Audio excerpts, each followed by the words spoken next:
So I'm not gonna lie, I don't know if this really is a case of a quote-unquote bullet dodged, or is this more of a coincidence? Because what I wanted to do was head over to an article published on RedWingsInsider.com talking about the Detroit Red Wings and Steve Yzerman and how he might have dodged a really big bullet. Now, again, I'm gonna leave it to you to let me know in the comment section below whether or not this was indeed a bullet dodged, if Steve Yzerman was in a spot to make a proper decision here, or if this is more just a symptom of coincidence, if this really is just oh, you can't really say that he dodged a bullet because if things had gone through, who knows if things would have been better in Detroit, or whatever it is. So, you can probably read from the title, from the thumbnail, you saw who we're talking about today. But before we dive into that and more, let's head over to our main sponsor. The show is brought to you by ExpressVPN. Go out there and check out the first link in the description to save some money on your VPN, get some free months, and support this YouTube channel in the process. Let's head over to this article published on RedWingsInsider.com by Jack Sutherland. Steve Yzerman and the Red Wings dodge a $32 million bullet in free agency. Now, the article opens up by saying this: despite being allegedly linked to Steven Stamkos, the Detroit Red Wings ultimately may have dodged a bullet by not signing him thanks to how badly he struggled this year. The Wings and Stamkos seemed like a perfect fit with one another heading into free agency last summer. After all, Stammer was well acquainted with Steve Yzerman, who had served as the GM of Stamkos' Tampa Bay Lightning team for all those years. And then there was the fact that Stamkos played under now former Red Wings head coach Derek Lalonde, who was an assistant for several years with Tampa. However, Stamkos did not sign with Detroit and instead signed a 4-year contract with the Predators with $32 million attached to it. What's the dollar amount on that? Is it 8? 8, 16, 24, 32? Yes, that's exactly what it is.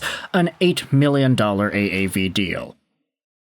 And while it might have been disappointing to the Red Wings that they did not end up getting him and the fans wanted him to, hindsight's 2020.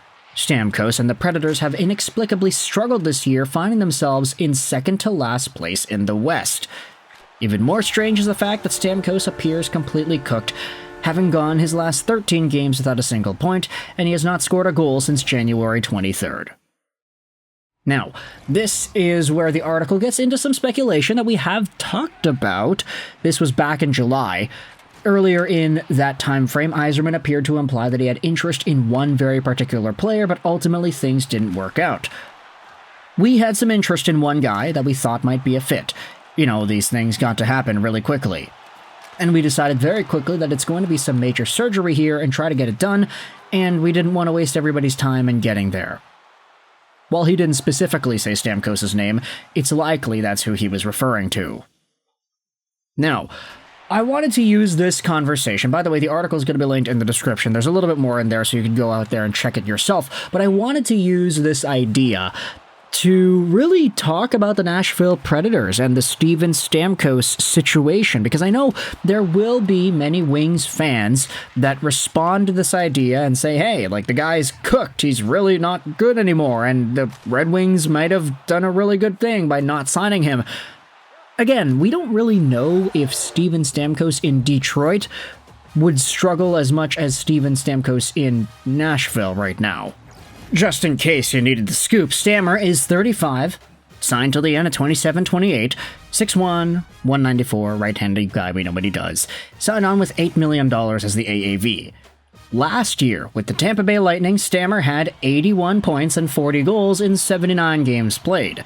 3 seasons ago, he had a 100-point year, where Tampa Bay made it to the finals one more time and ended up losing to the Colorado Avalanche. Don't worry, though, because Stammer did have 2 cups to his name already after scoring 1 goal in 1 shift in the Stanley Cup Finals against Dallas in 2020, and then winning the cup normally the year after that. This season, Steven Stamkos has 33 points in 60 games played, on pace for 45 points, which would be the lowest point-per-game season he has had in his entire career, pretty much, or Yeah, actually, it would be. It's worse than his rookie season. He had 46 points in 79 games in 2008-2009. That's just a little bit more points in lower games compared to what he's on pace to doing now. The year after, by the way, his sophomore season. Talk about a huge sophomore slump for Steven Stamkos. He had 50 goals and 95 points. So, yeah, that was a really good season for him. Anyway, Stamkos has always been a superstar in the league, one of the best players in the league, one of the best snipers, the power play one-timer option. He is a good old Canadian kid. And if he was in the market for the Detroit Red Wings, then obviously that would have been a huge addition. And that's something that I think, I'm comfortable to talk about it because we have made many videos in the past about the idea of Stamkos heading over to Detroit. And a lot of folks were talking about the fit, and that would be nice. And Lalonde, Yzerman, there's that connection there. If Stamkos feels betrayed by Tampa Bay, because you got to remember, like last year, he was already really pissed off that the Lightning went into training camp without giving him a contract extension. That was a really big story back in the summer of 2023. So Stammer being in that spot, it already planted the seeds that he could potentially move on and find a new NHL home in a brand new organization that has some level of familiarity to him. And it turns out he found that in Nashville. A lot more different than what people were expecting. Oh, is he going to sign a $6 million deal? Like 3-4 years? $6.5 million? Like he's a 40-goal scorer. He's a point-per-game guy. He's good, but he's 35. So how much money is he going to get? Oh, he got 8. Great. Now the Preds have him on till 2027, 2028, where he's going to be 38 years old. And what? I mean, we'll see what happens with Steven Stamkos as the career goes on here, but he is producing at the worst rate in his entire career with the Nashville Predators team, where other guys are also producing at the worst rates of their entire careers. And this is why I don't want to immediately jump to conclusions and say, oh yeah, Steve Yzerman dodged a bullet by signing a guy who would have been on pace for 40, 50 points to an $8 million a year deal. If he's in Detroit and he's playing with a guy like, I don't know, you put him on the wing. Maybe you don't even put him at center. Okay, maybe you couldn't put him at center now because Andrew Kopp is out, but that's a little bit different because you don't know if he would have gotten injured if he... Yeah, it's different.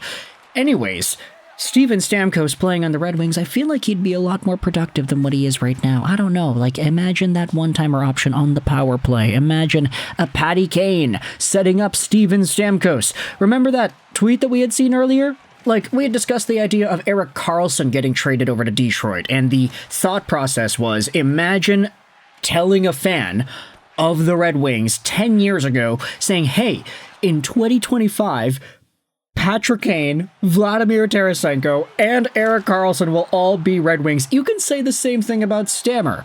You could have a line of Patrick Kane, Tarasenko, and Stamkos. The old heads line. And that would be so interesting because these guys, of course, they're in their latter years of their NHL careers, but some of them can still be very valuable. Stamkos still has the one-timer. He's used it a few times over the season. I mean, he hasn't used it recently, considering the fact that he's gotten 0 points in his last 13 games or whatever it is. And he hasn't scored a goal in much, much longer since San Jose back in January. So, yeah, Steven Stamkos went the entire month of February without getting a single point or scoring a goal. That's ridiculous. Did the Wings dodge a bullet? Would he have been this bad in Detroit? Well, I guess we'll never know. We did it!